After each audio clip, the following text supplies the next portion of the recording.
Hi, I'm Jeremy Crosby. And I'm Nick Boucher. We're the hosts for the program that's all about your city, Talking Fitchburg. Every day, we pull together the news, events, and information you need to stay on top of what's happening in the city of Fitchburg. Find Talking Fitchburg on cable TV, Roku, Amazon Fire, Apple TV, and our live stream on the web. Plus, you can view all our headlines and stories on Facebook, YouTube, and our video on demand service. This is your city. Keep up with Talking Fitchburg and the issues that affect you and your neighbors. Want to know what's happening in your city? Get Notify Me messages from the City of Fitchburg. Visit fitchburgwi.gov on your computer or mobile device and select the big Notify Me button on the left. Enter your email and/or phone number, whichever is best for you to get notifications. Scroll down the list and select all the topics you're interested in to receive email or text messages about. You'll be notified every time one of your topics is updated. Sign up for Notify Me, one more way to keep up with your Fitchburg government.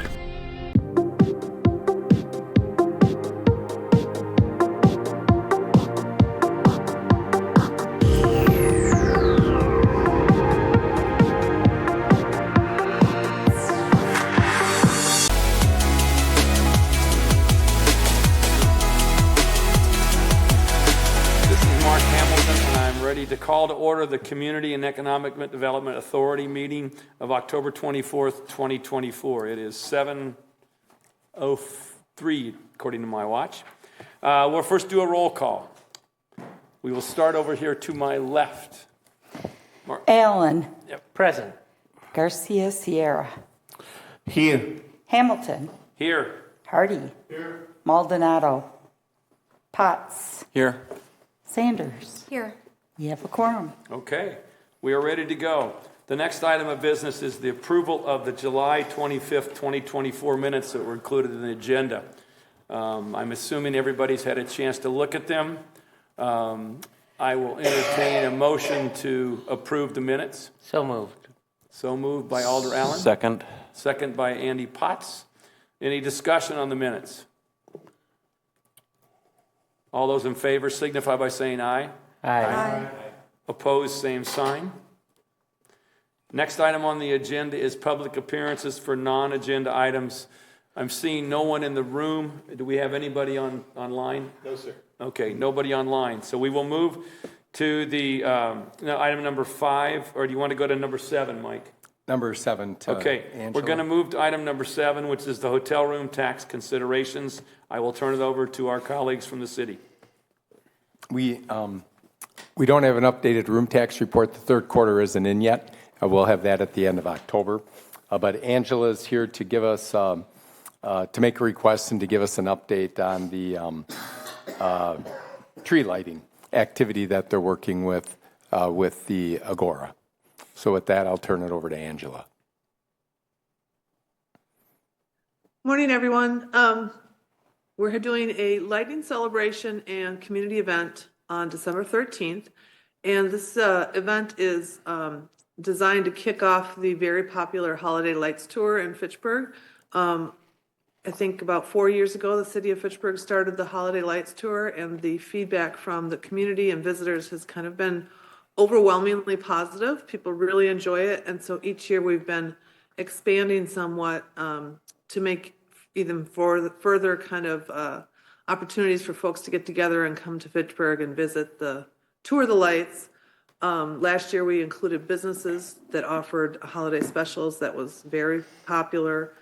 Doing that again this year. And then we are bringing back Get Festive at Agora, and that will be a large community event on December 13th.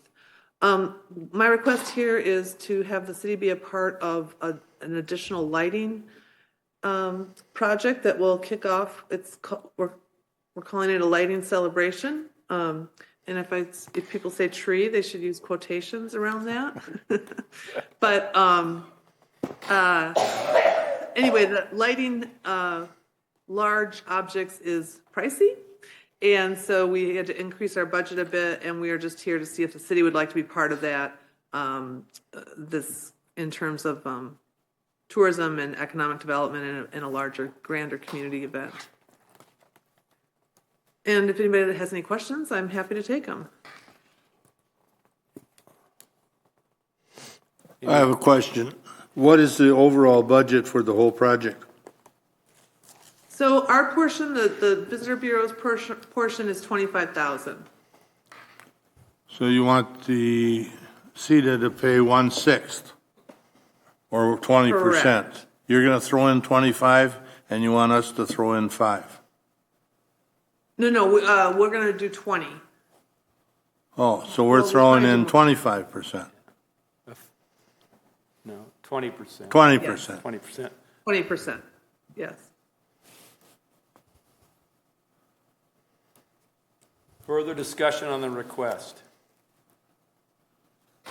I think this is a revenue generating item, correct? I mean, you've measured this draws people in, people spend money in restaurants and bars. Yeah, so- yeah.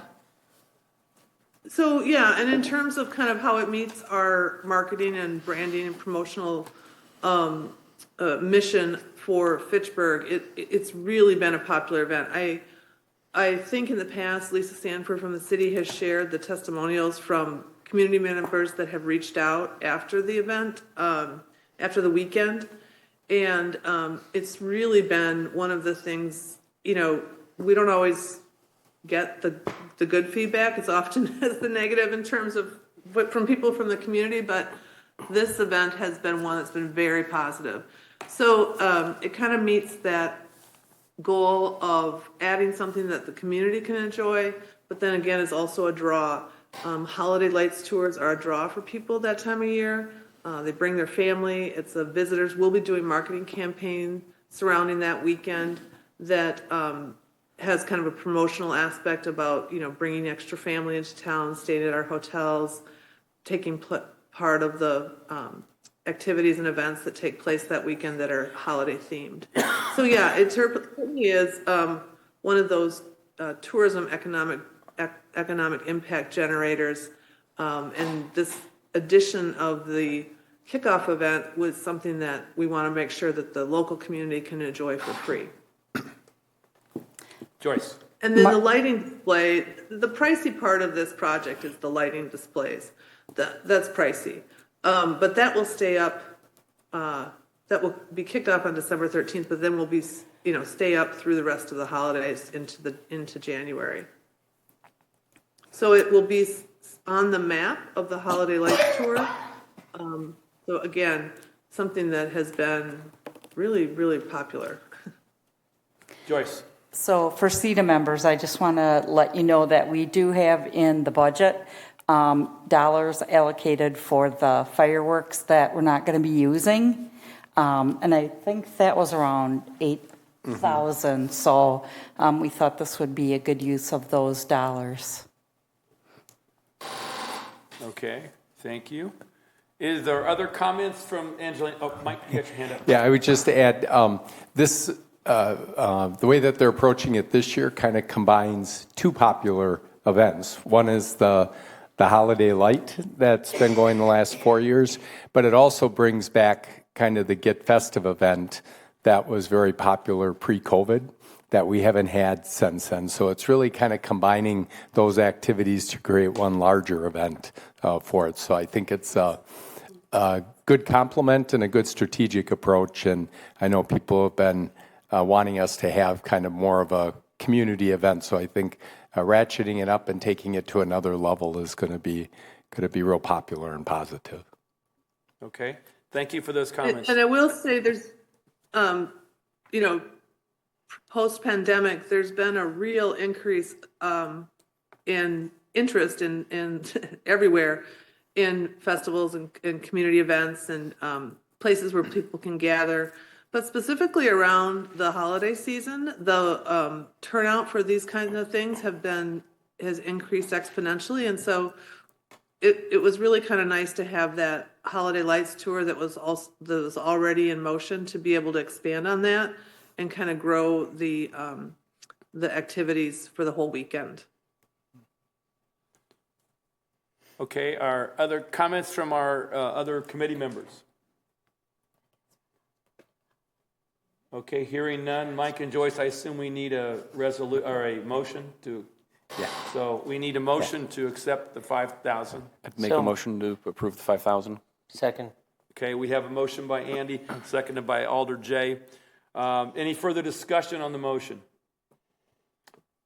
All those in favor signify by saying aye.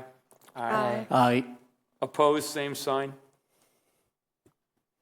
Hearing none, the motion passes. Angela, you have your support, and we can move on. Excellent. Hope to see you guys all there. Have a good Thanks, day. Angela. Although I'm going to miss the fireworks. I would like to see them added together. Joking aside, let's move on. We are now next, I'm back to resolutions and ordinances. Do we have any in the packet, Mike? No. Okay, so seeing none under item 5, we will move to item 6, the housing update at the committee of the whole.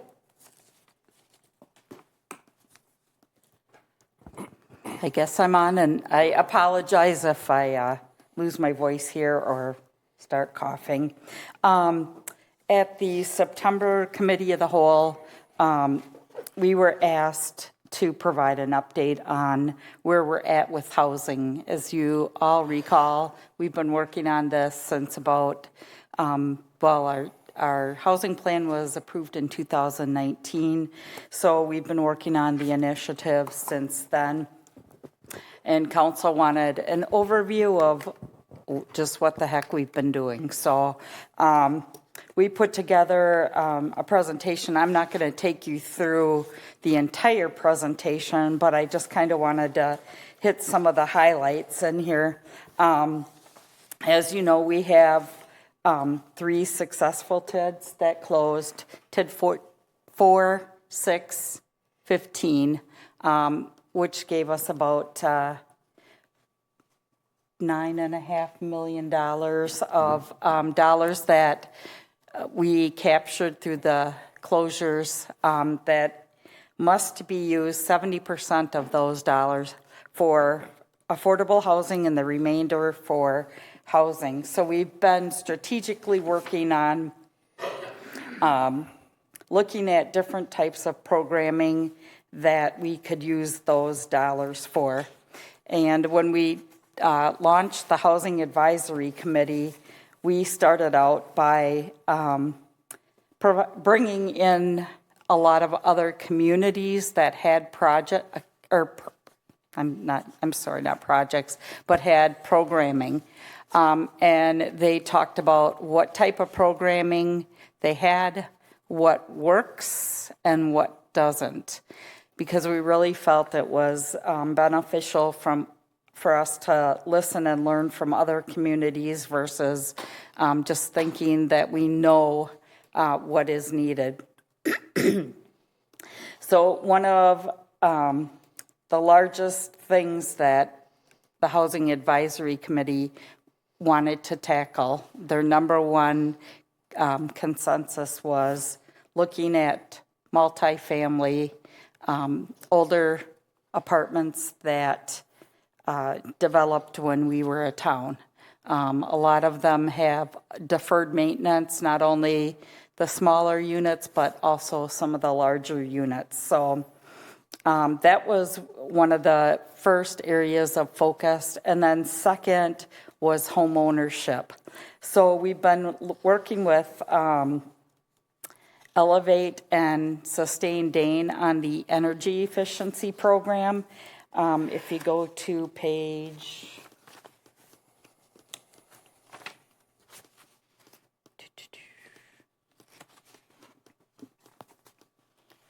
well, my page is, yeah, here we go. Mike's got it up on the screen. The energy efficiency program, if you recall, we approved $390,000 for Elevate and Sustain Dane to go out and look at our we picked 4 to 16 units in our healthy neighborhoods, which is Jamestown, North Fishatchery Road, Belmar area, and Southdale. And if you recall, we actually went out and did neighborhood visits. Some of you guys were able to join us, where we actually looked at some of those units to actually see really what we could figure out from the outside. And it was pretty telling that there's a lot of deferred maintenance out there. We did look at 1 4-unit in particular in Jamestown, that the utility bill 1 month through MG&E was $481. So our focus was then to look at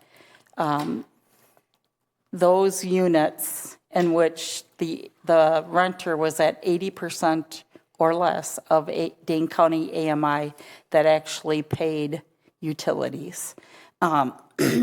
And we'll just kind of go through there. So they've done, we launched a program in June, and I couldn't believe how well it was received. I believe we had in the first probably week or two, I believe they had 12 people already reach out to them about being part of the program. So then they did what they call an intake call, and that's where they actually met or had an interview with the owner to find out some information. First of all, they wanted to make sure that the person that lived in the unit actually did pay utilities. And once that was determined, they talked about what the tenants felt the needs were, which was great because sometimes a landlord doesn't always see what the tenant does. So if you go to, what page is that, Mike? The building applications, we have 11 buildings that submitted applications for 15 buildings with 120 units. And as you can see, the building size ranged from 4 to 16 units. After the application process, they did the intake, and then they did the on-site assessment, which was where they actually went out and looked at some features such as insulation, weatherization, HVAC, windows. We actually asked them to inventory for us whether or not the building had fire safety, and that is important we feel as though an older unit should have the same amenities as what we're seeing in our newer construction as far as the safety factor. So that was also recorded.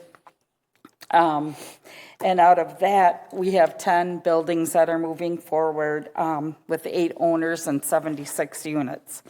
Joyce, could we get a list of those buildings that we're moving forward with? At this point, no. Okay.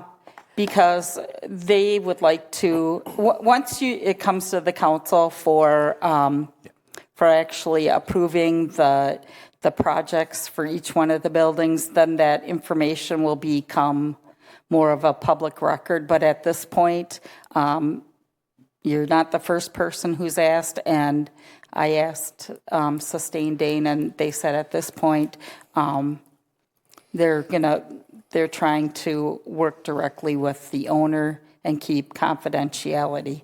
But that will be part of the information that's provided.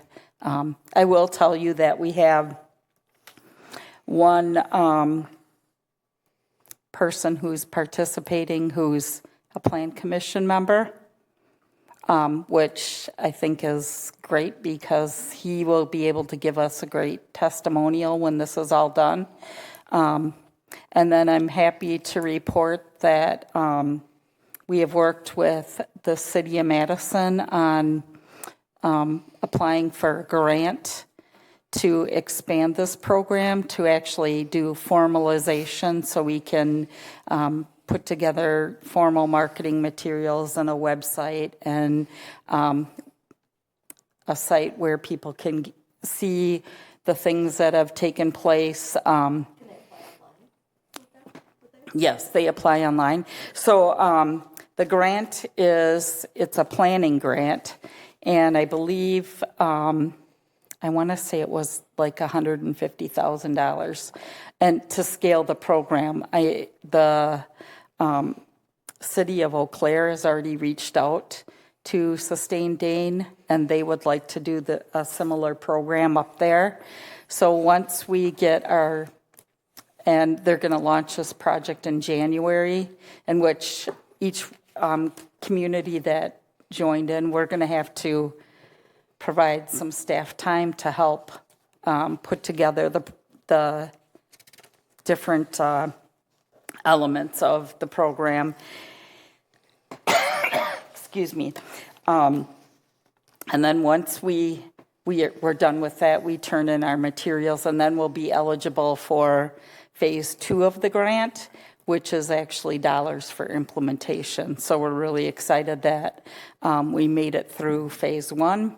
Hopefully we'll make it through phase 2.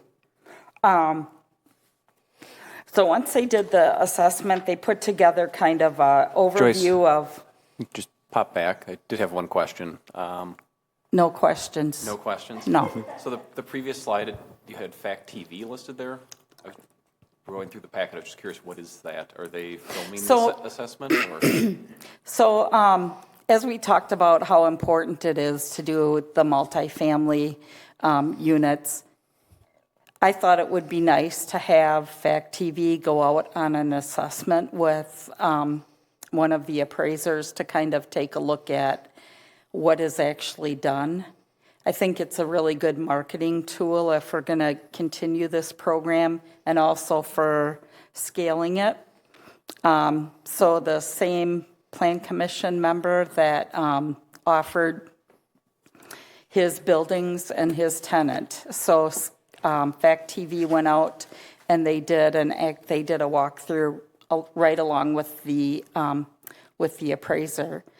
And this way, I thought it would be great to have that out on FACTv, because not only could owners reach out and ask questions, tenants can also reach out and ask questions about the program.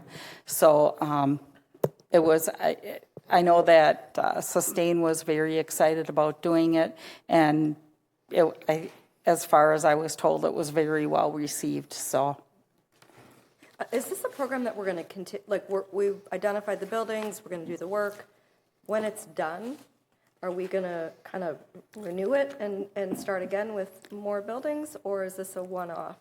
So that's a really good question. So this year we have $390,000 in for the program, and I think it comes up to, well, what was the total? The total cost for these buildings is $304,600. So we'll have a few $1,000 left from this year that we're going to carry over for next year. And in next year's budget, we put in $110 to do the program. We also worked with the City of Madison on another grant, and we're just waiting to hear the results of that one. That one would be to work specifically in the healthy neighborhoods, to work with the underserved. So we're hoping we get some dollars from that we can expand the program, maybe even go past the 16 units into something bigger. So, we only have $9.5 million, and Lorraine's got a lot of great ideas of programming that, and she's also investigating, looking at ways that we can leverage these dollars and partner with other nonprofits that are doing similar work, and she can talk a little bit more about that. I don't want to steal her thunder. But so, the question is, are we going to continue this? Maybe. I don't know, but that in the Housing Advisory Committee meeting, when we decided, okay, now that we've got all this information, what's our priorities? And from that committee, which you're on, so we have a whole host of real estate professionals. Their number one priority was getting the multifamily up to date. So that's, I think right now that's some of their focus, but Lorraine's also going to be working on updating some of our housing goals and strategies. So we'll wait and see what happens. Any other questions on the efficiency navigator? Lorraine, anything you want to add? Joyce referenced you had some ideas and comments. Are we not? She's going to have her own report, so Okay. we'll let her talk about it. Oh, maybe Mike didn't tell you that, but yeah. Surprise. So in here, it kind of talks, you've got the addresses, Jay, of the buildings. So, I guess if you wanted to do some investigating, and I know you like to go on the internet, so you could probably find out what buildings and who they are and whatnot. So, Well, mainly I was just wondering which neighborhoods they're in. yeah, they're kind of spread out all over. So our next steps, they're working on getting quotes for the improvements, and then they'll be bringing that to council as like a one package deal for approval, and then we'll actually start working on implementation. And the really nice thing about this is Elevate and Sustain Dane has a list of qualified contractors that they work with. And they do all of the contracting, oversight, payment. So we don't have to do that, which is good because we're not obviously qualified to do that type of work. So any other questions? So then the question is, so the list that you've got here shows a total of about $305,000 of projects that need to be completed to make these buildings more efficient. Does that $305,000 exist somewhere? Yeah, it's coming out of the affordable housing. It's coming out of the $9.5 million. Yes. Okay. Yep. Which I like to remind everybody. So that's TID dollars. So that's actually dollars that could have gone to the school district, state, VOTEC. So it's spread out a little bit more. It's not coming out of the general fund. So I think that's a benefit as well to Fitchburg. And Jay, we have the 390 already kind of designated for the program, and then in the 2025 budget, we added another 110 to get us up to $500,000 just because of the interest level that we have been getting from property owners. Mm-hmm. So just going back a little bit, I think you said there were applications for 15 buildings. Was that right? Or no, I said initially 12. 12 buildings. Like the first 2 weeks we got. Yeah. There was... Well, let me ask my question because it's not on that particular ground. There were more applications than what was approved. What were the reasons that the ones weren't approved, not approved? Why were they not approved? I think there was a couple that actually didn't need any work. Oh. And then there was a couple that actually just chose not to participate in the program for... So they went through the trouble of applying and then they just dropped out. So it wasn't that we rejected any of the applications, it was the owners. No. Okay. Nope. And actually some of the people that we wanted to participate did not, but I'm hearing that maybe if we do another round, they will be interested in doing it. So I'm going to move on to the rent-to-own endowment program. As you Joyce, know, if you mind, can I ask a quick question about this slide? Which one? I see the resident savings there over that time period. I assume that those savings come from the utilities bill. correct. Do we have a commitment from the landlords or the owners here that they won't raise their rent? Good question, Mario. So they do, the owner does sign a 5-year community benefit agreement. However, as probably Mr. Hardy can say, there's, it's kind of a goodwill handshaking, like that you're going to do that. I don't think we have any way to enforce that. So they can only raise the rent based upon the HUD levels, and that's it. So.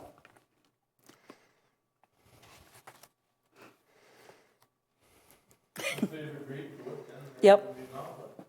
So, any other questions? Hearing none. Continue, Joyce. Okay. The rent-to-own project, as you guys all know, we've been working on this for several years. There's been some significant changes since we launched the program and where we're at today. And most of those are market influences that are out of our control. So one of the biggest things that we're looking at is having the project financed through our affordable housing fund versus going to the market and getting a note. This was necessary to bring some of the interest rates down. Is it just pretty much interest, right? Yeah, it was basically now since we have the TID for housing dollars in the bank, when we first started looking at this program, we were still working on the TID extensions to keep them open for a year. Now we have the money in the bank. So with the changes in interest rates, we can self-fund and finance the program, so we're not subject to the variations in interest rates. So we had Mike and Steve at the committee of the whole, and they took the council through the actual different modeling for the program. We've had this program out there for a while, and we've kind of stopped and started based upon requests from staff and administration. And my packet, I don't know if your packet has it, but has the risk mitigation information that we received from Quarles and Brady, and also an opinion on the viability of the project. So that was one of the things that administration asked us to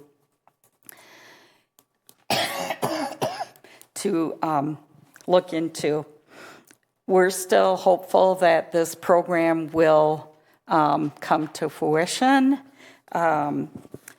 At the November meeting of the Committee of the Whole, there'll be some additional discussion on the program because I believe some council people may still have some outstanding questions about it.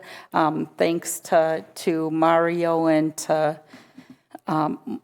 Mark for joining us at that meeting. I think it was really good for you guys to hear the comments that were made. One of the things that council had some concerns with is the price point of the units. And I just want to remind everybody that when we initially launched this program, we sent out a survey to the council, to the Plan Commission, to CETA, and the Housing Advisory Committee, and said, okay, we want to do this townhouse project. What do you want the units to look like? And the consensus was we wanted these units to look as if they were a market rate project. We want the finishes, we want the hardy plank siding, we want 2.5 baths, 3 bedrooms, we want a 2-car garage, we want the amenities so when people drive by they don't say, okay, that's the workforce or affordable housing project. So that's what this whole modeling was based upon, and now there's some concerns that maybe we need to scale back some of that to bring down the construction costs. So I think that's going to be one of the items that that the council will ask.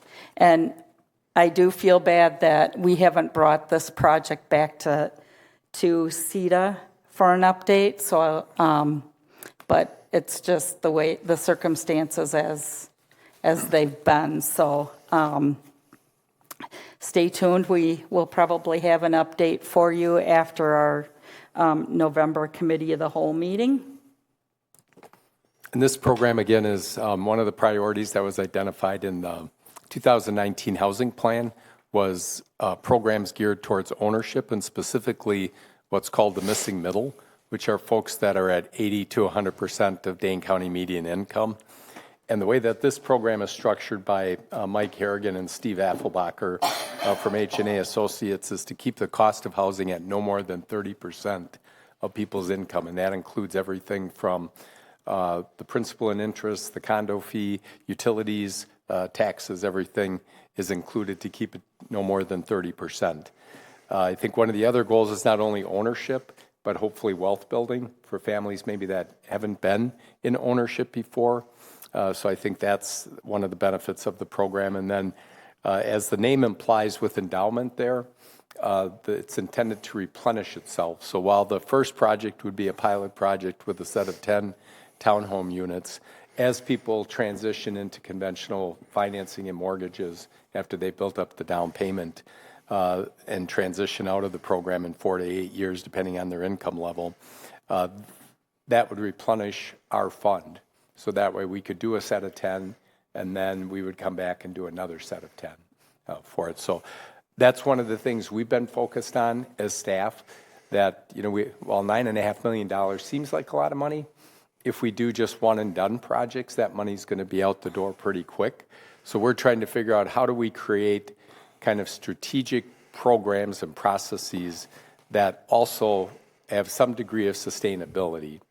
So that way they either replenish themselves or maybe in some cases we're leveraging our dollars and partnering with whether it be Dane County to leverage some of our money and then attracting some dollars from Dane County, or maybe it's working with partners like the Madison Area Community Land Trust or Habitat for Humanity, where maybe we're bringing some of our dollars to the table, but they're also bringing resources to the table to extend the reach and the impact of our dollars for it. So that's something that Lorene has been focused on in a lot of her conversations and meetings with various partners. So right now, the 3 programs that we've been focused on are the Efficiency Navigator, again, priority from the 2019 housing plan, the rent-to-own, and the third one that we've been vetting out there is the idea of workforce units within market rate buildings.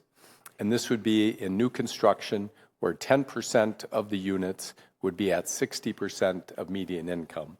And the group that we're working with to try and put the parameters together along with our financial advisors, Ehlers and Associates, are the folks at Venture Capital who have been doing a lot of our reinvestment in the new buildings along Fish Hatchery Road.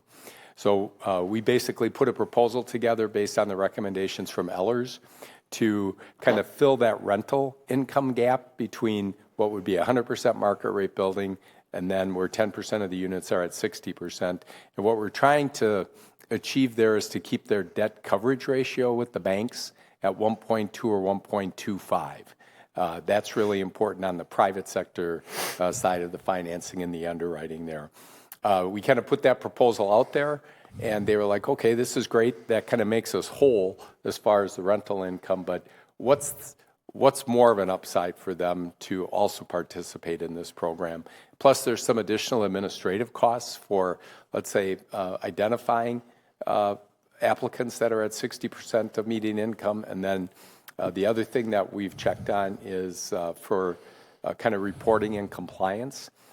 They can go through WHEDA with an H, the Wisconsin Housing and Economic Development Authority, to do the annual kind of certification, I guess that you would call it, that they've got 10% of the units focused on applicants that are at 60%. So stay tuned for that one. We're still working through the details. Mike and Ned from Venture Capital are going to be getting us a counter proposal to our proposal, and then hopefully we have kind of a meeting in the middle for something that works for us and then something that also works for them. That program, at least initially, we're looking at doing through an existing TID district. So the dollars for that program would not come from our TID for housing dollars out of the 9.5. This would add to it. And the intriguing thing, going back to my earlier comment about being strategic and sustainable here, is we may look at doing it as an upfront deferred loan. And then when it's paid back after the 15-year affordability period, then that again would add to our replenishment of dollars for affordable housing in Fitchburg. So that's kind of the model that we're looking at on that one. So after 15 years, those units would go back to being market rate units? Kind of the thought process there is, after 15 years, that building's no longer kind of the new shiny, building on the hill, there, and that it's probably maybe started to evolve into some degree of affordability. I think that's one of the things that, we'll kind of learn as we go along and kind of pilot a program, like this. It's our understanding from the private sector, when you start to go longer than 15 to 20 years, that complicates things in the financing and underwriting world, for their buildings, when it's not a WHEDA tax credit project, but a market rate building with this degree of affordability. So this is going to be a pilot program. Where we got the idea was we went out and toured the buildings that John Flad did in Shorewood Hills, the Boulevard mixed-use building along University Avenue, and then the Lodge buildings across from the Target out at Hilldale. And as we were touring those buildings with John and his son, John just happened to mention, he said, oh, by the way, 10% of the units in each of these buildings are at 60%, and Shorewood Hills participated through the open TID district that they had there. So as we were driving back from those tours, that was when Aaron was mayor, Sonia was our planner, and Joyce and I went. As we were driving back, we were like, that's a really healthy way to incorporate new stock of affordable units and kind of try and expand it geographically, in the city. And, WHEDA tax credits are one model, but this is another model of how we could add new inventory of affordable units as well and get down to that 60%. If you're going below 60%, then you're probably looking at, you need to combine with Section 8 vouchers and everything to, get down to the 30 and 40%. Well, one of the, you kind of brought this up earlier, Joyce, where the discussion was, what do we want these buildings, what do we want these units to look like? And the bottom line is, if you're saying that you don't want these units to look anything different from a market rate unit, then you're building a market rate unit. That's just how it goes, because the cost of building is tied directly to what it looks like. I've argued for a long time that we need, if we really want to do stuff that's affordable, we have to think about how we construct these buildings. We don't have to put 2-car garages in every unit, and that's a small piece of the puzzle. But I think there's a market for people who want to buy an 800 or 900 square foot house, 1 bedroom, maybe 2 bedrooms, but nobody's building those right now. So how do you incent that? That's what I would like to look at, because, we've got the 60 units approved over here in Swan Creek, and those are all going to be $400,000, $500,000 houses. And that's certainly not workforce housing. I mean, when you look at, if you look at the 300 people who work for the city of Fitchburg, the large majority of them would not be able to afford to buy a house in Fitchburg because the prices are just going through the roof. So I think that's it's okay to put these tampers down and say, all right, let's suppress the rent on these for a certain number of years, or let's find some ways to subsidize the land cost or whatever.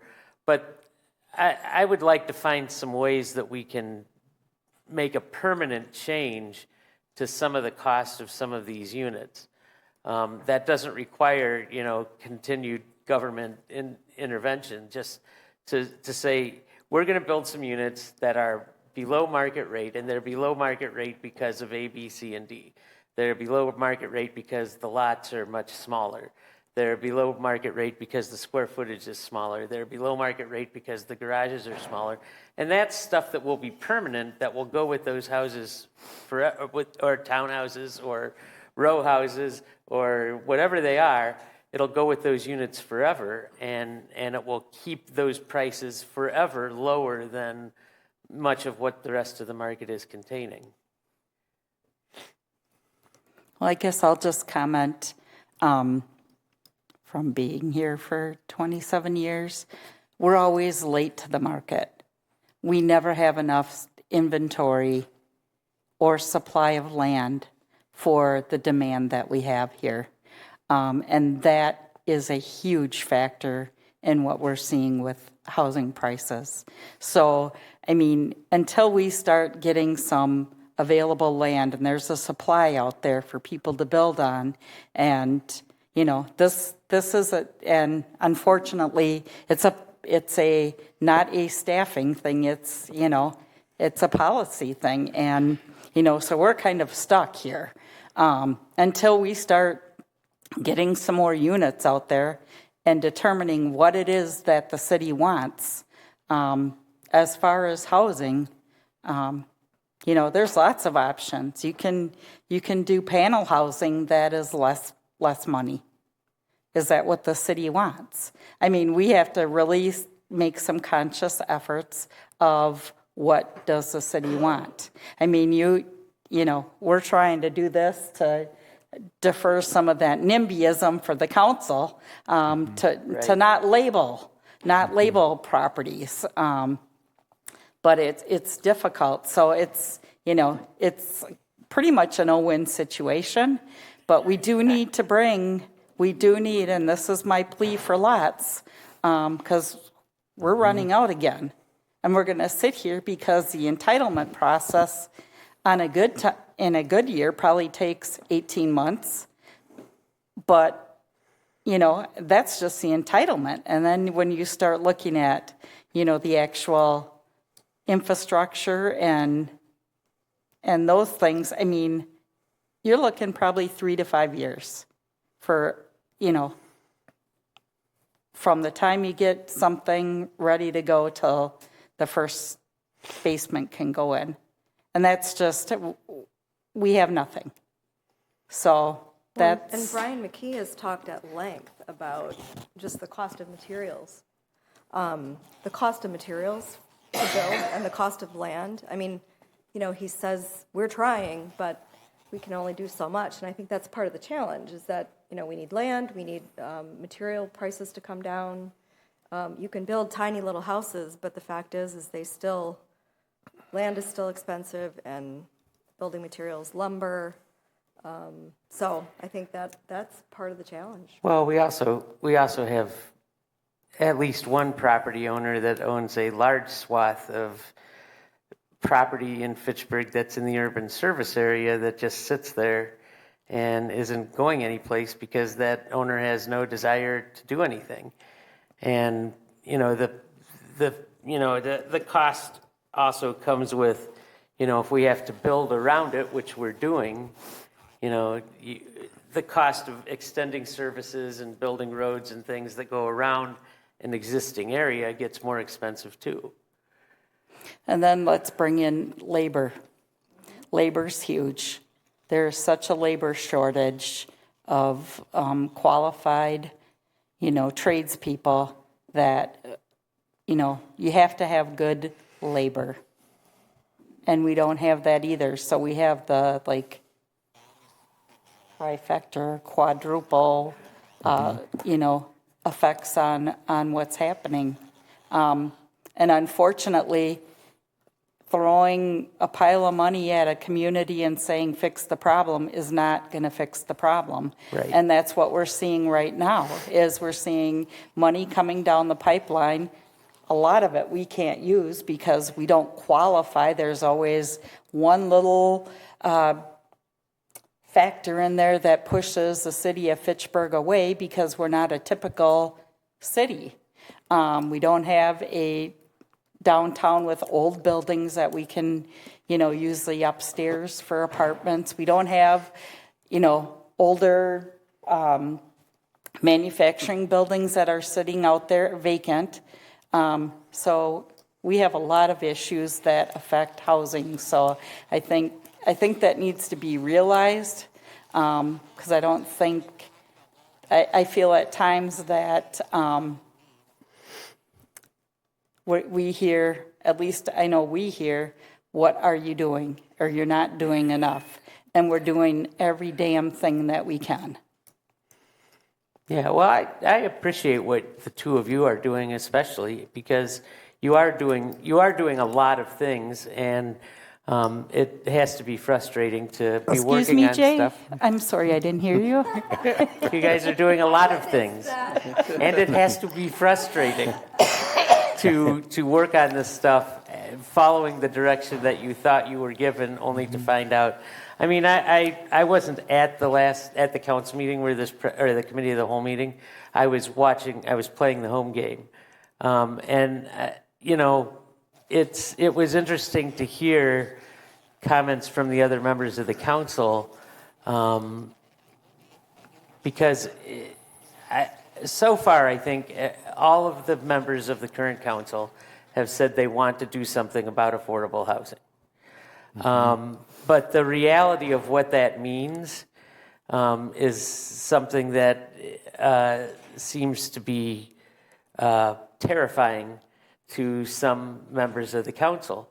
And I heard at least two members say, well, this looks like we're going to be becoming landlords, and we don't want to do that. And it's like, well, first of all, ultimately, as cities grow, almost all of them become a landlord in one way or another. And so that's just a reality. And it may not be that that's going to be our role tomorrow, but within the next 10, 15 years, if we keep growing the way we're growing, that's probably something that's going to be part of Fitchburg's future. Because that's just what, if you're trying to create housing within an area that's not going to be very profitable, it's going to be hard to have property owners, take on that investment unless it's a nonprofit. And, the nonprofits are kind of tapped out right now. Mm-hmm. So that leaves the government, which is the biggest nonprofit out there. So, ultimately, we're going to have to change our way of thinking and start getting into, if we're going to be a big grown-up city like we're trying to be, we're going to have to take on the roles that big grown-up cities take on, and we're going to have to find efficient ways to do it. So I think I like this rent-to-own idea. I like it a lot. I just want to make sure that we're building units that are going to remain in that workforce housing strata forever. And that was one of the questions that we did ask. Do we put like a deed restriction or a covenant or something? And so Mike and Steve did a ton of work with our local banking community, because we would like to keep everything local. And what they were told is anything like that you put just adds another layer of underwriting. And then what happens, Jay, to the creating wealth part? You know, it's just kind of a catch-22. So, I mean, we've vetted a lot of things, and I appreciate you understanding the frustrations that we've gone through. And we think it's a fantastic program. A lot of people that I've shared the information with are waiting for us to launch, you know, because they see the viability of this, and they're like, hey, Fitchburg, do it, and you'll have a model for the rest of us. If I can add something here, I did listen into the meeting, and I think the issues that have been raised were spot on. But I think we've been at this since 2021.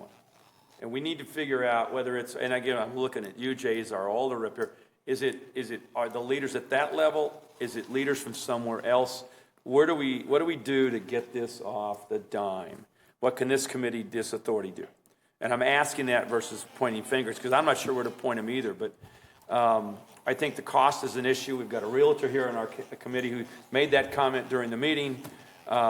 You folks, you're saying the same thing. So where do we figure out? And I do know, because I've heard this from others outside of Fitchburg, Dane County's watching this. Madison's watching us. And 5 years to get something done, as somebody said, to me is way too long for a business perspective. So what can we do as a committee here, and I'm asking this as a question, to help, and or who do we need to be talking to within the ranks? So I'm just going to leave that open-ended. Go ahead. Yeah, if I recall correctly from last week, Mike and Joyce, you stated that you would like this project to move to the next phase, which means to confirm the model, the numbers that we have there. So I wonder if that would be the next step, and I'm in support of this program. I believe it's the right step in the right direction at this very moment, and we as a city are very in a pretty good position to move this forward. And I think that as also was stated last week, this is just one approach to this very difficult and complex problem that we have here. So there are other ideas, other solutions there as well. So again, if what you need right now from us is to move forward to the next phase, how do we make that happen? And I'll just chime in on the history of this. The program was approved in 2021 unanimously by the council, and phase 2 was authorized. It was a unique set of circumstances as we were in transition with the city administrator position. So after it was approved, then administration, finance, and legal came and had some questions and concerns that they wanted to have more due diligence done on the program. So we as staff were getting pulled in two directions, because we actually had elected officials saying, why aren't you moving forward with phase 2? And administration was pulling us back and saying, we want you to do more due diligence. So for the last 3 years, we've been doing that due diligence, including the legal analysis that Joyce mentioned that we've had both on the program and also on the real estate side there. I think we now are at a point, and it's taken way too long for all of us, including Mike and Steve, our consultants, but that's what we were tasked to do. But we're bringing it to a decision point, hopefully at the November 20th Committee of the Whole meeting, where this will be on the agenda again. And because we already have authorization to proceed with phase 2, and phase 2 includes some of those contracts for the language in the contracts that would address, again, more liability or concern questions that are out there as far as how the program would operate, both with the developer, builder, and also with the management company there. So we really would like to proceed with phase 2, so with the consultants, because we think that would answer more questions and concerns that have been out there. And then hopefully we can identify a potential site where we could actually look to do a pilot project there. So I think we're finally getting there. As you can sense, there's frustration on our part that it has taken this long, but I think we're finally at a decision point here.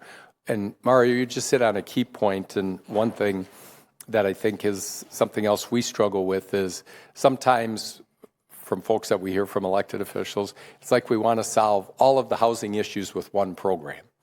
there. And we're going to have different programs to meet different needs.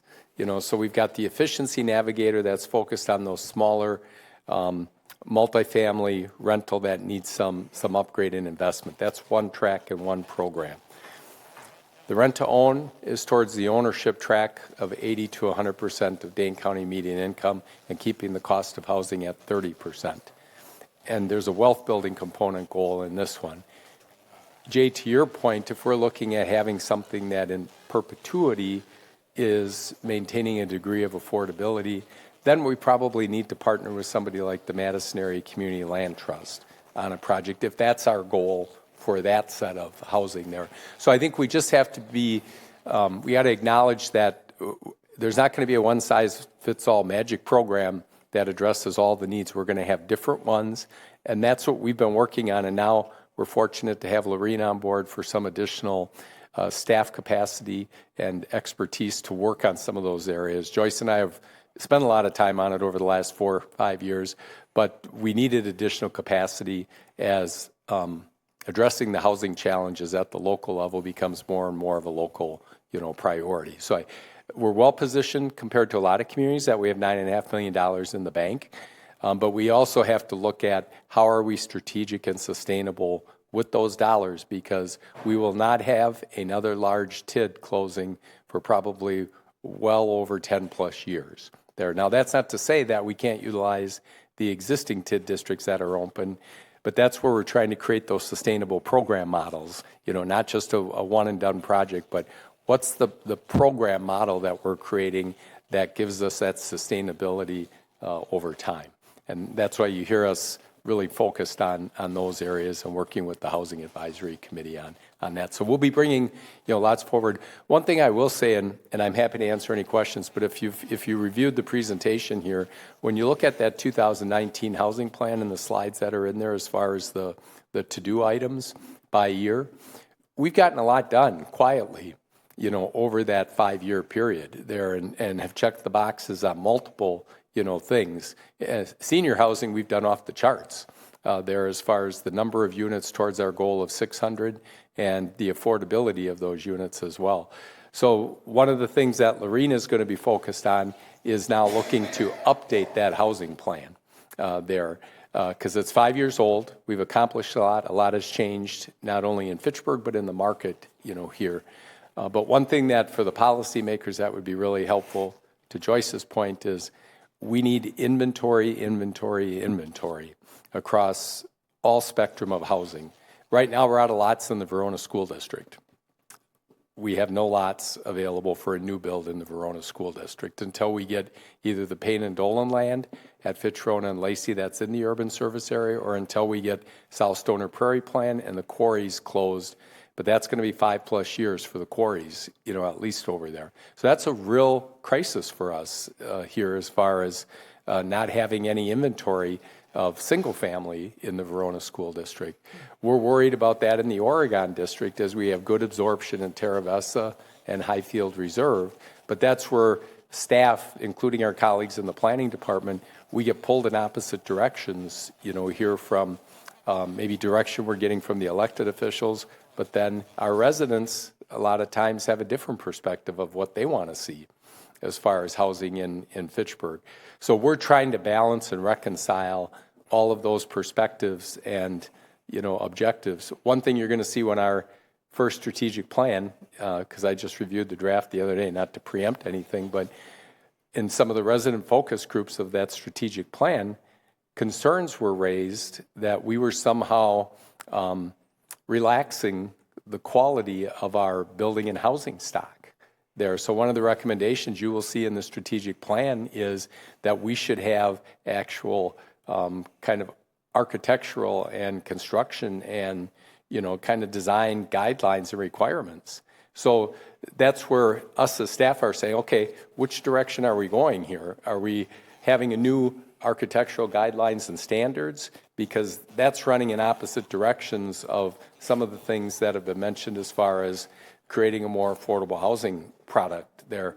So that's where we need our policymakers and our committee members to help provide us direction, because right now a lot of times we're getting pulled in opposite directions, and we're trying to reconcile those competing objectives, that are out there. And I think a big part of it, and hopefully again with having Lorene on board, I think there's one thing maybe we've been lacking in here just because staff capacity and time, and is that education and information on the housing market, and how do we bring our residents and citizens along with us as we look at our housing strategies here.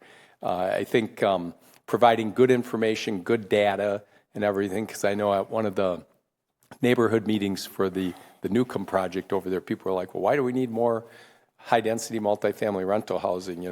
The vacancy rate, must be high there. And Lorene and Joyce checked the vacancy rate. We're still only at 3% vacancy rate.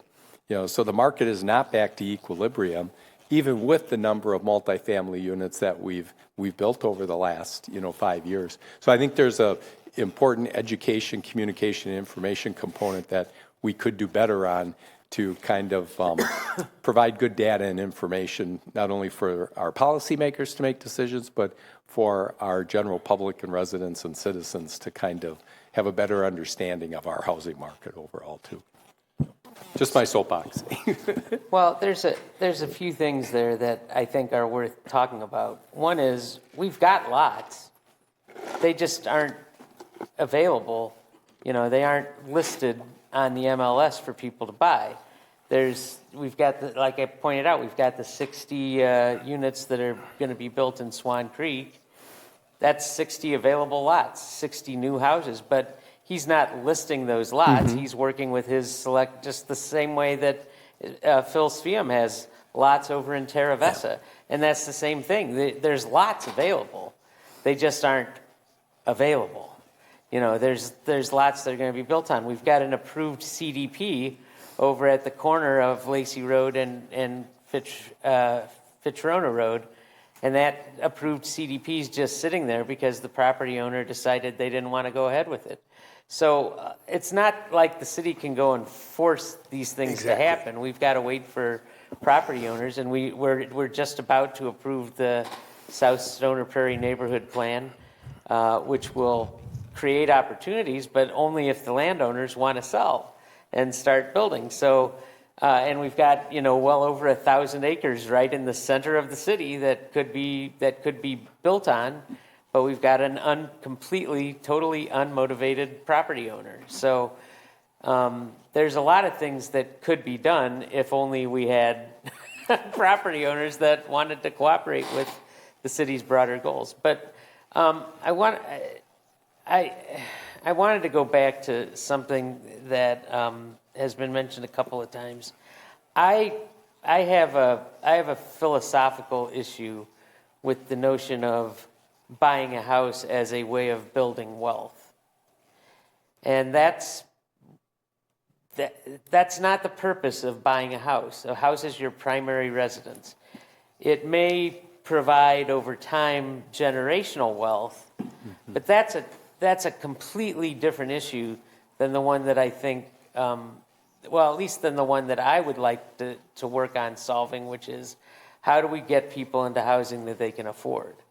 And by definition, if you're talking about building wealth, you're right. It's a very conflicting goal with the goal of building affordable housing, because if you're building affordable housing, maybe you can find some ways to underwrite the cost at the beginning, but it's not going to be permanently affordable housing.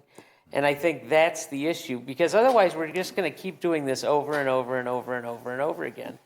There's going to continue to be housing that's being built that's way beyond what the majority of people can afford. And I don't know, I honestly don't know where the people are coming from who are able to pay. Like I have an 1,100 square foot 2-bedroom apartment, and my rent is over $2,000 a month, which is an astounding amount of money to pay in rent. But I have a good income and I can afford it. But a lot of people can't. That's $26,000 a year for a single person, and that's it takes a fairly sizable income to pay that. There's a lot of people who are working 2 jobs at Quick Trip and at Target who aren't making anywhere near the amount of money it takes to qualify for that kind of a lease. And those are the kinds of problems, because that's where a lot of our jobs are, is in retail. Those are the kinds of problems that we need to focus on solving, in my view. I don't think that if I had been at the beginning, and I wasn't here when these guidelines were set out, so I can't take the blame for that, but I don't think that wealth building should be a focus for creating affordable housing. Can I, again, my question would be just to move forward, because I believe that all of us might have different philosophical views about all kind of issues, but again, this is a very specific program targeting one small piece of the puzzle. So I'm going to rephrase again, like, what do you need from us so that you move forward with this program? I like talking about different issues, but maybe we find those other venues to have a robust conversations about other pieces. But what we have in front of us, like, what is it that you need from us? Because I believe we can talk here forever about this.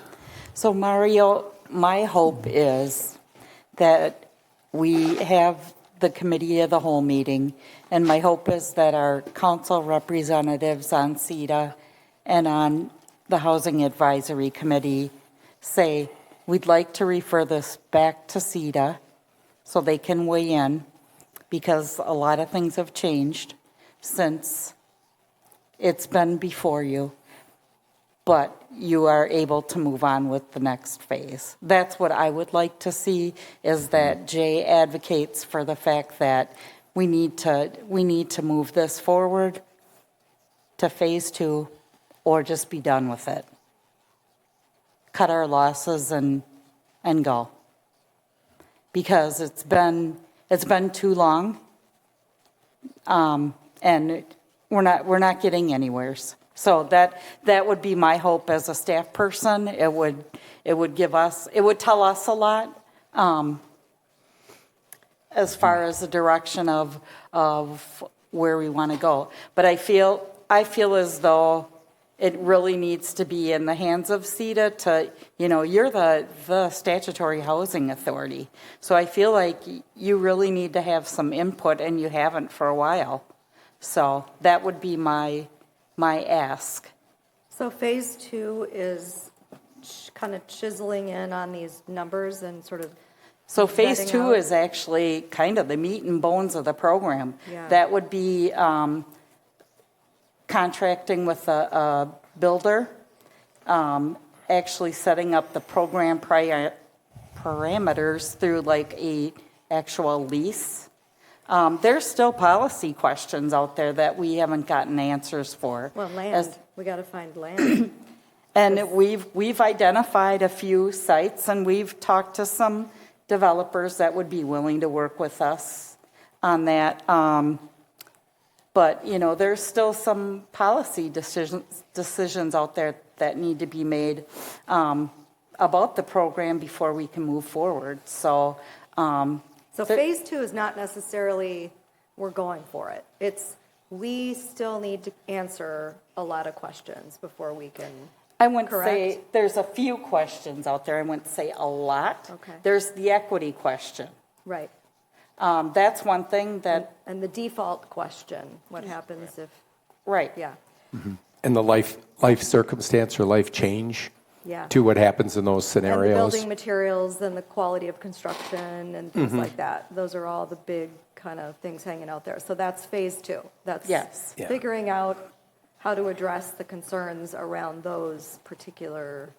And actually developing the actual, we have an RFP, because that was part of phase 1, to put out for a builder, put out for a developer, put out for a property manager.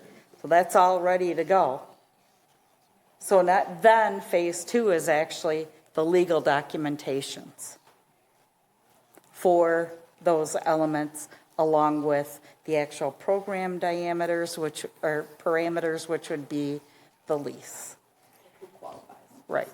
So Joyce, if I understand this correctly, and this is good discussion, by the way, folks, and yeah, maybe we should have had it 6 months ago, but I think let's get this on a piece of paper to look at and say, answer this one, this one, this one, to move all this forward, and then take it where it needs to go from there. I mean, do we need to vote on this again as a group right now? And we're not ready to, I don't think. No, we need to wait and hear what the council tells us. So that's where we're at. I'm looking back at our alder on the committee. Well, is that where it is right now, or is it in our hands? No, it appears that it's in the hands of the council. Because I think there was a lot of, at the last committee of the whole meeting, there was a lot of trepidation from the council about this whole program. It wasn't on my part, mind you. But I think a couple of questions that need to be answered. And I don't know, maybe your concept of the next phase needs to be broken into a couple of phases. Because to me, before I would say let's go hire a contractor, the questions I would want to know would be, this is a rent to own, so the people are going to initially move in as renters. So how much is the rent going to be? Is the rent going to be $2,200 a month? Is the rent going to be $800 a month? I would want to know what the rental price is that we're looking for. I think some of the members of the council would like to know, how long are we anticipating that people will rent before they can get into the ownership? Are they going to be able to do this in 5 years? Are they going to be able to do this in 10 years? How mechanically does it work that some of their rent goes to assist with the down payment that they're going to pay? I think those are some of the questions the council was asking. And I think another question is, in that period of time that they're renting, who's responsible for the maintenance of these buildings? Is the city going to have to be mowing the grass? Is the city going to be fixing holes in the walls? Is the city going to be dealing with storm doors that get blown off in a windy day? How are those things going to be handled? Because those are the, I worked in property management for many years, and those are the kinds of things that I would want to know if I was going to start a rental type of program. So, and you may have all the answers to those questions right now, but I don't think the council was comfortable with any of that. Yeah, and I feel like they don't, if they have those types of questions, and I feel like they don't understand the program, because we've gone through and explained the role of everyone in this whole process. We'll have a property manager, and that will be their role, to take care of those things. Well, then how does the property manager get paid might be the next question. That, if you look at the model, there's dollars included in the model for management fees. That's what's frustrating to me, is because this whole thing has been out there. I mean, not to pick on Dan, but I always look to Dan to come back to me and Mike with questions, because he understands us, and he's quiet. And he hasn't reached out to us with any questions, so he understands how each piece of the pie fits together. Well, I don't think the council does. But that's what's frustrating to us, because it's been out there for so long. Well, I haven't seen the three questions I just asked you. I have not seen the answers to any of those questions, so I don't know where this information is. I would encourage you to watch the Housing Advisory Committee work session, because I think all of your questions are answered through that work session. Would you please send me a link to that? We sent the link out to people, and we asked for questions to be submitted on Monday of this week. Okay. Or was it this week? Yeah, for it. So we'll send it out again. But that's where we really need you to fully engage here, because even your question, Jay, on what is the rent that they're paying, as the program model indicates, it's 30%, no more than 30%, and that includes, I understand utilities. That's the goal, but what's that number? Yeah. We don't know until we have somebody. Okay. We're not going to know until we have a applicant that we can vet. It's a sliding. Because we won't know if it's going to be, if they're going to be at 80 or if they're going to be at 100 or if they're going to be at 85 or 92. So those numbers, pardon me? Yeah. Yep. Well, but we know what the Dane County AMI is, though, right?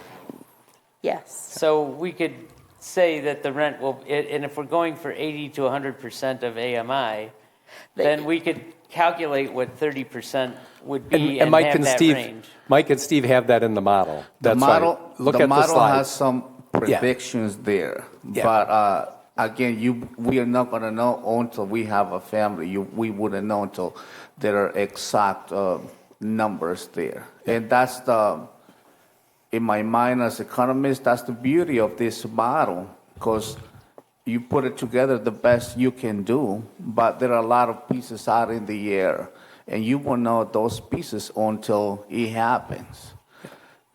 So you gotta hear the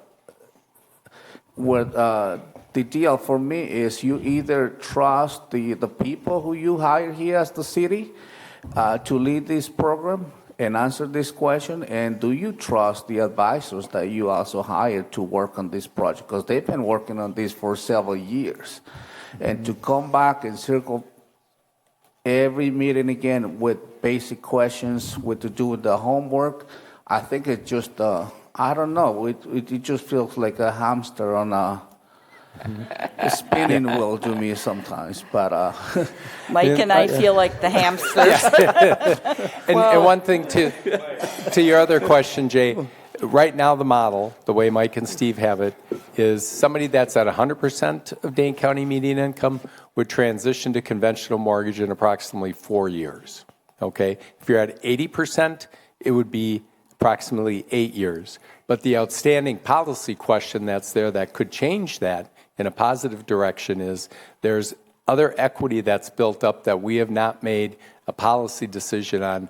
Would that be shared or split with that resident that then could shorten the time that they're renting and getting into conventional financing and mortgage there? So that's why that question would be answered in phase 2. There, that would help us, because I know there's some people saying, well, boy, 8 years, if it's 8 years and then they've got a 30-year mortgage after that, so we'd like to have that discussion about that equity split to say, hey, can we get everybody in and out of that program within 5 years, no matter if you're at 80 or 100% of median income? I think that would give us all a better comfort level, but we need to have that discussion, and then we need direction from the policymakers on that. But that comes in that phase 2. Well, here is a problem that you have pointed out many times, Mike. Every time we have an election, and now we do them every year because the council elections were changed several years ago so that we elect new council people every year, we end up with people who have no idea what's going on, all right? So most of the members of the council that sit up here every couple of weeks were elected after 2021. Yep. And so, and I'm one of those. I was elected in April of 2021, and I haven't seen any of the real presentations for this except at the last committee of the whole meeting. And so I don't know, I haven't looked at the model. I don't know what the model is. Yeah. All right. You guys are, the members of this committee are acutely aware of it because this is one of the biggest things you do. But the council, we've got 10,000 things we're dealing with. So I think maybe at the November meeting, going back and talking about, and Gabriella had a lot of questions, and she was here before then, so she should know those answers. But 3 years is a long time too, so maybe she's forgotten. And she was at the Housing Advisory Committee, and I think left with a better sense of the program or better understanding of the program. And that's why I would just really encourage anybody that hasn't watched the Housing Advisory Committee meeting to watch that meeting, because that will take you through the program model mechanics and kind of the numbers and as answer a lot of questions. Person to this process as well, like I'm just laying eyes on all this stuff, just recently, and I've had to go through it I'm on my third time kind of combing through it. It's a lot. The first pass through, I was like, what? The second, okay, I'm starting to see it. Listen to the presentation. I actually went back and I was at that meeting, but I watched it again. And I even absorbed more. And now I'm ready with kind of some final questions. But I think you have to do your due diligence, and you have to take the time to read the materials, to watch the presentation. And I think you'll have a better understanding of all of these questions. I got two requests to the council, or to the authority. One is resend the link out, and all of us please watch it again, including myself. Two, get any significant questions to Mike and Joyce as soon as possible. And then, Jay, if it's going to go to the alders at the meeting in November, let's close this and move on. Let's close it, or let's move on and get to the next step. Because again, I think we have been talking about this, and it was difficult for me to first understand as I went through it. And I'm not there yet either. So I do have one more request, though. Mr. Dan, you are the senior member of our group, and Joyce made a comment, you've been quiet about this. What words of wisdom do you have for the city, for our council on this? I hate to put you on the spot, but I think you're our senior member here. In a lot of ways, what we're trying to do is to push the canoe upstream without a paddle. Jay's comment that we need 800 to 1,000 square feet housing for the working class makes a lot of sense. But who in their right mind is going to go out with a development and put a 2,000, 3,000 square foot house in a neighborhood that's populated with 800 to 1,100 square? The laws of economics just don't work that way. And I live in a neighborhood, and I attended a meeting the other day where the city wants to open up corn, beans, and grazing land to housing. And neighbors who live in that immediate area don't want it. And the people who live alongside Irish Lane don't want it. And the people who live off Irish Lane don't want it. They don't want roundabouts and all that bike paths and walking paths going through their neighborhood. But the city decided this is, that's the plan. So you got to educate the populace to say this is good for the city and we got to back off, or you have to explain why the land on the north side of Irish Lane is not being touched. It doesn't make any sense. I agree with trying to put working class people, have affordable housing and rent to own, I think is good. And I disagree with Jay that it is, in the minds of the people who live there, it is wealth building. They want generational wealth to pass on to their kids. I have a son who, at 35, figured that out himself. He said, I'm sick and tired of paying just the rent in Los Angeles. And Jay, $2,000 is cheap.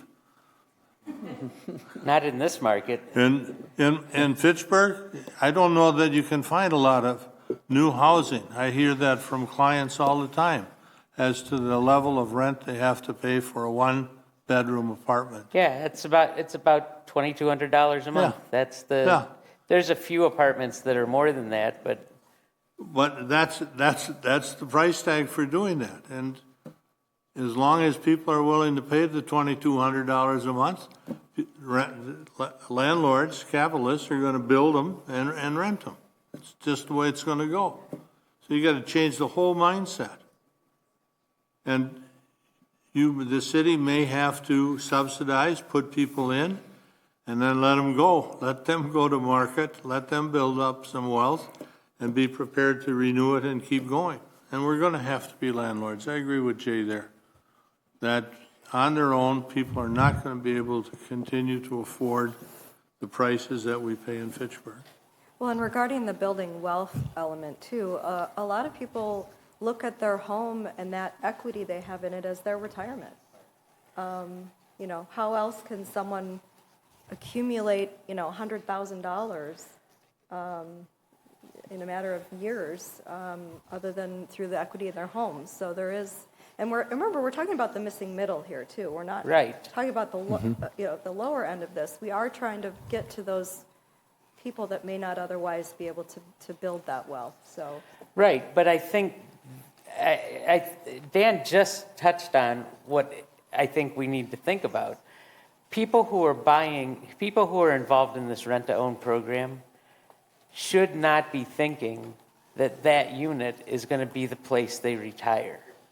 People who buy these rent-to-own units should be thinking that they're going to buy this and they're going to live there for 8 or 10 years, build up enough equity to go and have a decent down payment on something else.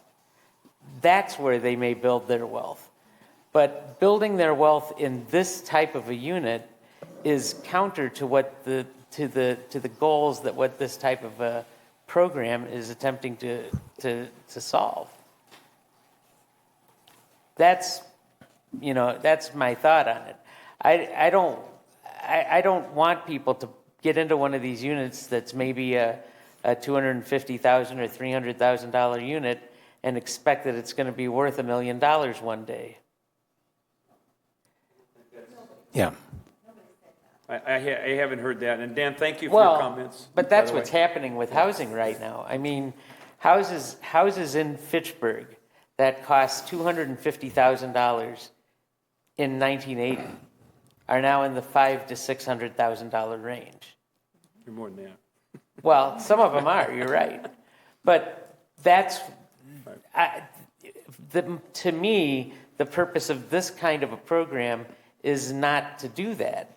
To me, the purpose of this kind of a program is to create a perpetual, probably rolling program where new people come in, they're there for a few years, they build up enough equity to move somewhere else, and then they do, and these units are being built to a level where they're still going to be in that 80 to 100% of AMI. So, go ahead, Mike. You're going to say something. I was just going to, again, we're going to be bringing forward various programs. The rent-to-own is one. We've got meetings today with another light tech developer, so we're continuing to look at that product. We have 2 qualified census tracts in Fitchburg. The west side of Verona Road is one, and then the Southdale neighborhood is the other one. Fish Hatchery Road no longer is part of a qualified census tract, so that's kind of a good-bad situation there. But we're continuing to look at new product that would, again, be under the light tech formula and everything there. And then the other thing I wanted to mention, if we're looking at home ownership below 80%, that's where we're looking at partnerships both with Habitat or the Community Land Trust there. So again, we can't solve everything with one program. We will be bringing multiple programs forward and multiple partnerships that will meet different segments of the population and economic cohort needs. And then lastly, there's also another program that we are just in very early stages of conversation about with a private developer that there may be a run it up the flagpole at the committee of the whole meeting that then would get directed back to Housing Advisory Committee and CETA to vet. That would maybe be done through an existing TID district. And I don't want to say a lot at this point in time because it would involve probably some major policy questions as well as far as how we would participate in a program like that, including for the infrastructure needed to create the neighborhood for it. And those are things we haven't done before, but that, again, are going to be questions that we need to bring to the Housing Advisory Committee, CETA, and then ultimately back to the council. So a lot of tracks, a lot of balls in the air. We're keeping Lorene very busy there. And I just would like to maybe give Lorene a chance if she's got anything else to add. Otherwise, I think she can also mention maybe a few grants that her and Joyce have worked on together, because there's been a lot of work happening kind of quietly on the housing front and economic development. Sure. We have about 3 grants that we're working on. So one is focusing on the healthy neighborhoods. So for that one, working with WEDC for the small business grant, excuse me. And basically, we want to work with an organization called Network for Health and Technology and Innovation. They're an established organization that has been working with Madison College, and their focus is entrepreneurship. So working with the residents in the healthy neighborhoods. It's a program, a cohort that would go in the spring and then the fall. Approximately 12 participants that would kind of go from start to finish of an entrepreneurship program. So learning the business plan, how to do that piece, working with lenders, and actually, hopefully at the end, have an established business and possibly a commercial leasing space to do that business. And that's a $250,000 grant that they're applying for, and then the city is willing to match for $50,000 for that grant. Another grant opportunity is the Pro Housing Grant with CDBG. So that's with the city of Madison. So along with some other communities such as Sun Prairie, looking to kind of leverage some of our funding towards infrastructure. So possibly working with Madison Community Land Trust or Habitat for Humanity, basically adding more affordable housing stock. So kind of focusing on the lower AMI, so 30 or 60% AMI. And then also... On that one, that's an example of where we're utilizing some of our TID for housing dollars to leverage those dollars to possibly get $500,000 or $600,000 in assistance through the Dane County CDBG Pro. That would go then towards infrastructure to create the environment for housing. So again, back to our strategy of how do we leverage our dollars to extend and magnify kind of the impact of those dollars.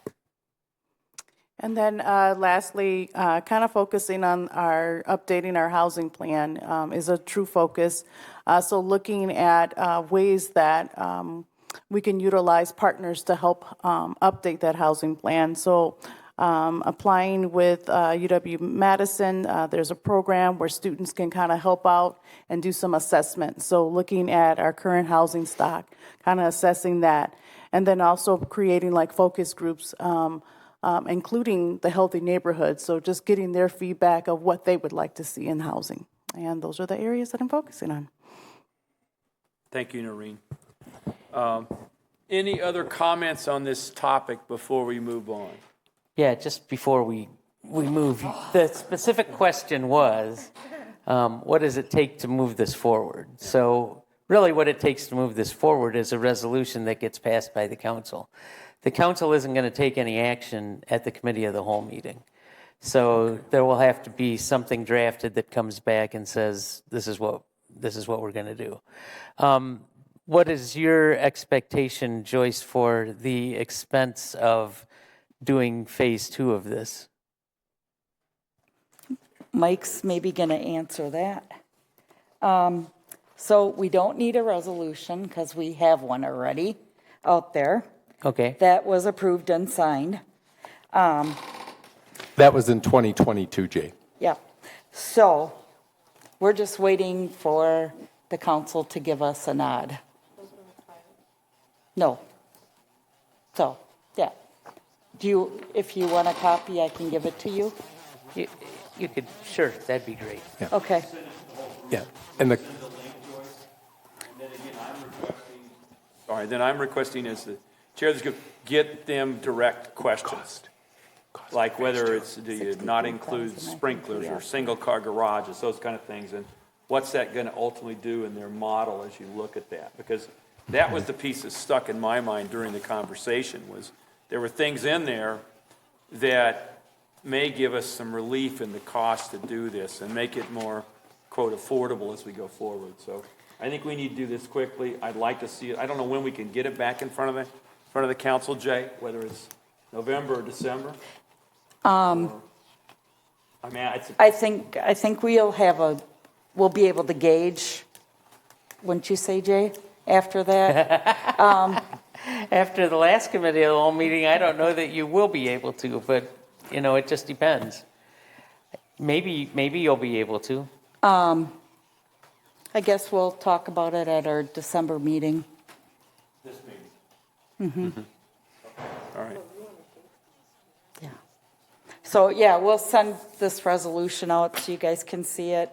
And then the Quarles memos, I thought Mike sent those out already. Yeah, those came on September 25th, so Does everybody has them, correct?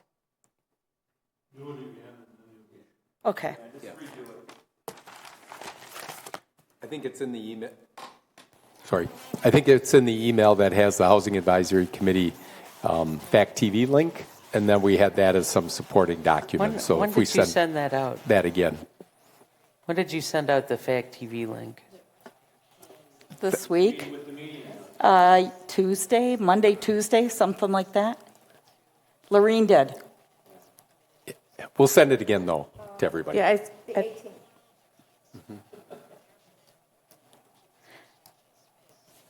She sent it to council. Okay, there it is. So I would change the subject line to say, just so that people know, because the subject line says rent-to-own recap of rent-to-own program. Right. And that may not be, that certainly didn't catch my attention as I was going through, because there's so many emails. But Well, Jay, I guess I'm just really not feeling the love from you lately. Sorry. You really need to step it up for us here, okay? I'm going to go buy a bunch of love from Walgreens. And Okay. Any other questions on our housing presentation? Okay, hearing none, let's move along on the agenda. Next up is the Economic Development.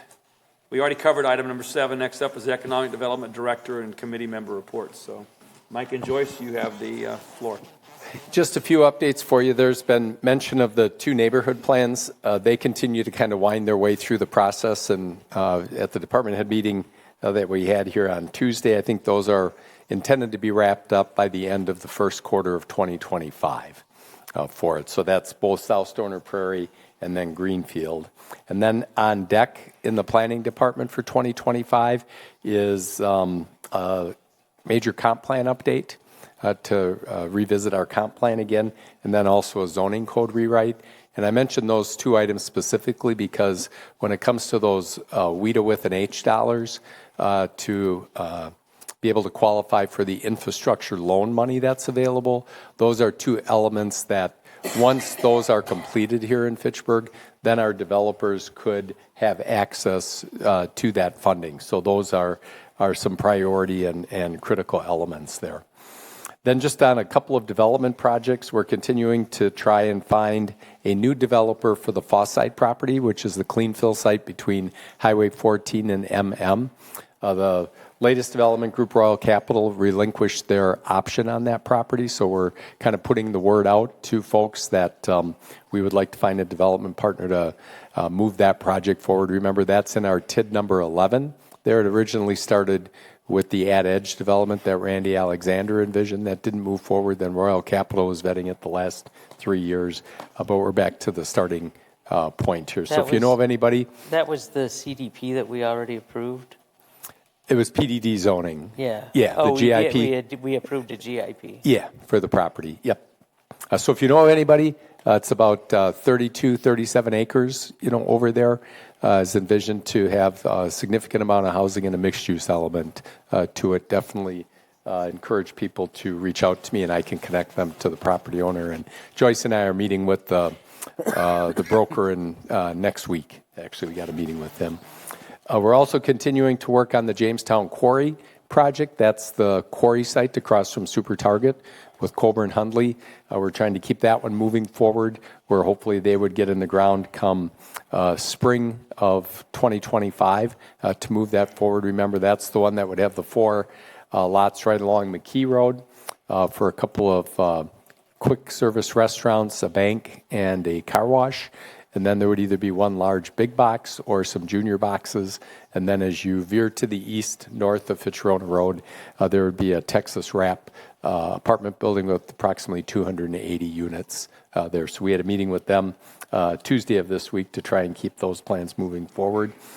And then the site south of the Hop House there, the O'Brien property, that's where Newcomb Construction is proposing a higher density.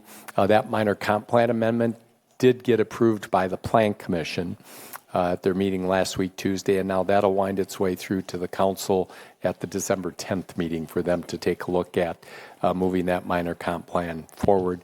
The other aspect of that program is the indoor pickleball court facility, and that one did get approved. That's on the northern third of the property there. So hopefully that project will be moving forward, and then hopefully the Newcomb proposal to change it to higher density gets support at the council, and then they would move forward in the spring, summer of next year as well. Personal question about the pickleball. It's indoor pickleball, not indoor. Right. Mm-hmm. Yeah. But we're going to set up some big fans so that it blows the balls off the track. It's got to be flexible, Jay. I've learned how to play it, McCaw. It's fine. And then I don't know if Joyce or Lorene have some other updates they want to share. They're welcome to. I do. Yeah, I don't have any other updates. So, business lunch. Thank you, Andy, for working so diligently with us to secure the chancellor for our business luncheon, which is December 12th at Promega's BTC. I may be reaching out to some of you for some assistance the day of, for sure. We have not finalized a menu yet, but we will. And one of the things that's been consuming an awful lot of my time lately is major postal issues with everything from non-delivery of mail, non-pickup of mail, serious concerns in Terra Vesa.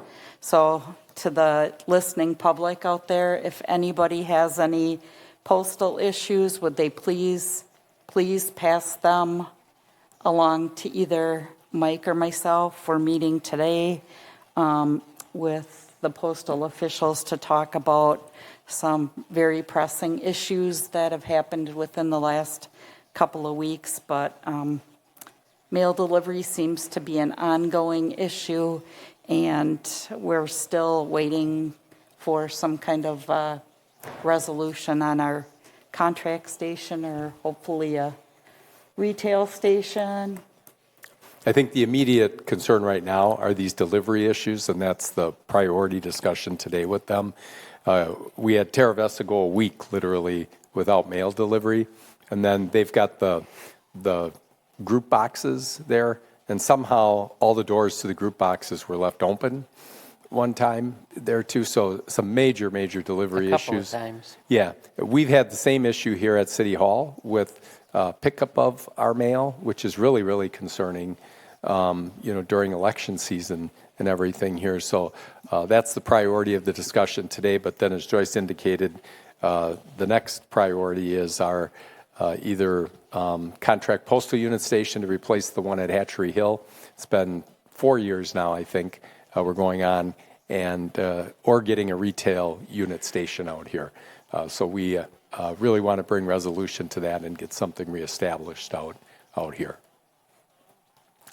Then the last thing is a date for the, we usually combine our November and December CETA meetings because they fall during the holiday weeks. So I think we were looking at the first Thursday in December, Joyce? Tuesday, Thursday, or the following Tuesday.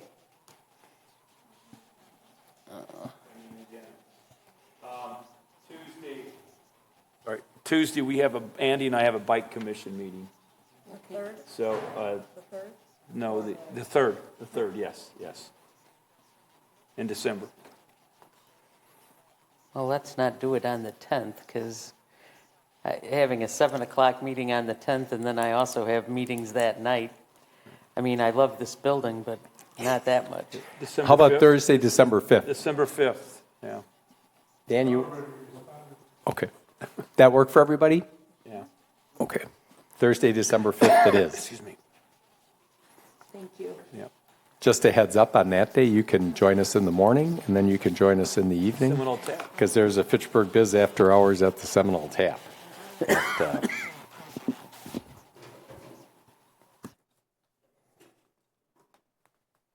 Okay, is there anything else? This has been a very interesting meeting today. I think we had a lot of good discussion. There's some follow-up needed to move things forward. So thank you for your input. We gave you some assignments to do. Let's look at those as soon as we get a chance and get the feedback to our support folks on this committee. And we'll go from there. And at this time, I will entertain a motion to adjourn. So moved. So moved by Alder Allen. Is there a second? No, second. Second by Ms. Sanders. All those in favor, signify by saying aye. Aye. Opposed, same sign. We are adjourned. Thank you for your time. Have a good rest of your day.